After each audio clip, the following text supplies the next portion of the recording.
What influenced you to get into the comedy field?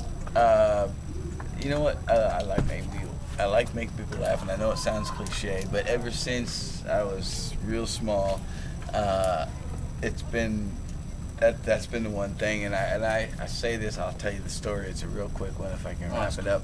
But being the first time I ever noticed comedy making a difference, my father's a violent alcoholic and whatnot. And one night he was coming home. We were waiting on him. We were out of food in the place. You know how you get when you get the white trash and Papa drinks the paycheck. Mm-hmm. And well, your dad's a comedian, you know. We were waiting on him, and he came home, and you could tell the way the car pulled in. He was pissed off, and it was funny because my sisters, my two older sisters and myself, we had just taken music lessons. And me and my one sister took drums, my other sister took flute. And so that was a lot of money for us to pay for the upfront costs of all that crap. So my dad was a little heated about that crap anyways. And we'd been sitting there waiting on him, and he went to the bar before he came home. We didn't have no food, we're starving.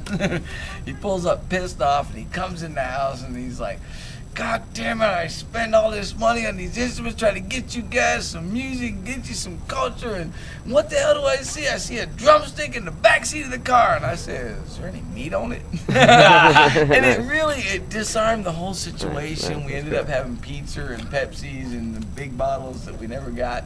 It was, from that time on, I knew comedy was a very cool weapon, and I used it all the time, and it became a crutch, and it became my thing, because I can't box. I had never seen you before tonight, and I thought you were fabulous. So who are your influences tonight? What influenced you to be the comedian you are today?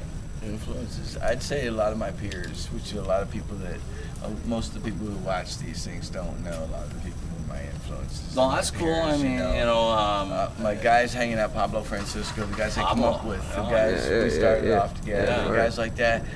Just my local guys, you know, cool, and there's countless of them. There's guys that come out of here, you know. Mitch is from the area, right? Mitch is a dear friend, and the guys that were my guys, who we were bucking the trend, you know. We weren't the suit and tie, Jay Leno. You ever notice? We were the other guys, you know, and that was us, because we never noticed any of that shit. Okay, and so my last question I want to ask you is, what's your favorite adult hobby? Touching my gong-gong. All right. Touching my thingy. Absolutely. Word. Send us up. Let's go get fucking high. All right, word. We're getting high with her. Rolling while we smoke out.